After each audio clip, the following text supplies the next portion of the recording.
You check your phone. A headline dominates the screen. The Federal Reserve just put out a statement. It's 2 pages long. Most people spend 4 seconds skimming it before returning to their phones. But somewhere in those 2 pages is the reason your rent went up, your credit card interest rate doubled, and the raise you got this year barely kept up with the cost of living. What is it you didn't know? What did you miss? And just as importantly, what should it make you rethink for the rest of the year? Here are 5 things not stated but understood in the latest Federal Reserve statement. The first thing not said in the statement is that the Federal Reserve is not focused on the rates as much as you think. They are focused on a word embedded in the middle of the statement. Sometimes it is elevated, sometimes it is moderating. This one word can make millions of investors richer or millions of homeowners poorer. Why do markets respond this way to the single word? Because they are focused on the wrong thing, the numbers. John Maynard Keynes, back in the early 20th century, wrote about finance as if it were a newspaper beauty contest rather than a mathematical equation. Markets are really about what others think rather than what is actually true. Wall Street is not focused on the actuality of what the Federal Reserve will do. They are focused on what they think everyone else thinks the Federal Reserve will do. That is why a sentence in that 2-page essay can make markets move. Investors are dissecting the pros for clues as to what everyone else thinks. And just as importantly, what everyone thinks has far more power over your daily life than anything actually printed in the paper. The second thing not said in the statement is that the number the markets are focused on isn't as important as the number the markets think that the Federal Reserve is going to say. That is called forward guidance. It sounds fancy, but really it just means telling you what you think you need to know before it happens.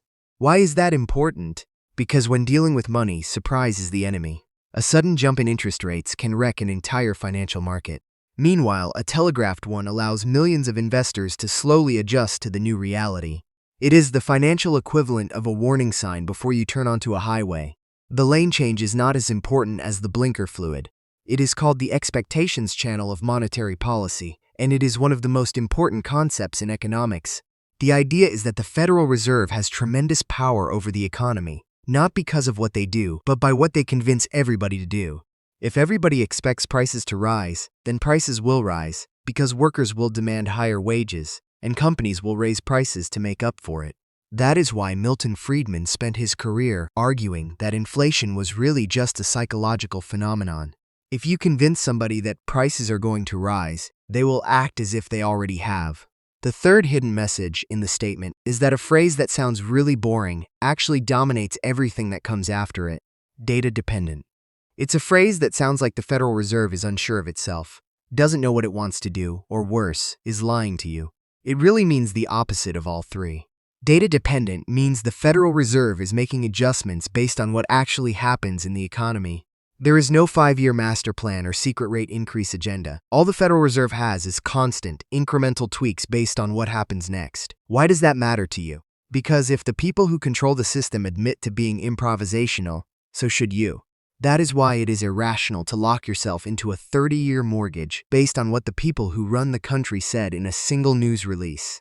They literally don't know what is going to happen either. The fourth thing not said in the statement is that your bank doesn't determine your credit card rate, your savings account interest, or your mortgage payment. The Federal Reserve does. The Fed funds rate is the rate at which banks lend to each other overnight, and it dictates everything from how much you pay on a car loan to how much you get paid to keep your money in a savings account. It really is remarkable how much power trickling down from a single phrase can have on your personal finances. A quarter-point increase can add thousands of dollars to your yearly payment, or take just as many off of it, depending on whether you are paying interest or being paid interest. You may not read the statement the Federal Reserve puts out about your financial future, but your bank definitely does. When it comes to finance, Daniel Kahneman and Richard Taylor have shown time and time again that people are much more sensitive to a loss than they are to a gain of the same magnitude.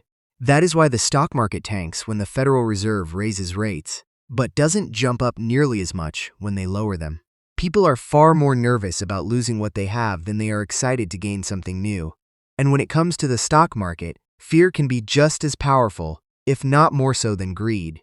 The fifth and final thing not said in the Federal Reserve statement is that the 2008 crash was not just a disaster for the economy. It was also a huge lesson for the people who run the Federal Reserve. When prices began rising uncontrollably during the 1970s, many Americans found themselves unable to save any money. Paul Volcker, the head of the Federal Reserve at the time, dramatically raised interest rates in order to combat rampant inflation, but in doing so caused massive amounts of unemployment, bankruptcies, and business failures. Eventually, inflation cooled down, but the cost was one of the highest economic downturns in modern history. The lesson was clear. Confidence is much harder to regain than it is to lose, and the Federal Reserve has spent the last few decades trying to ensure that it never happened again. It is why the Fed puts out these statements, because the mistakes of the past are what shape the decisions of the future. That is what you have to remember whenever reading something as powerful as a Federal Reserve statement. Context is everything. The markets are not about the numbers as much as they are about what everybody else thinks about the numbers. It is easy to think of finance as a cold, hard math, but really it is all about human nature and how psychology dictates what people think and subsequently what they do. One of the best ways to predict the markets is to read the news in a completely different way than you normally would. In the end, you check your phone. The headline is still there, and it doesn't change the fact that most people will spend 4 seconds skimming it before returning to their phones. But now you know something the rest of them don't.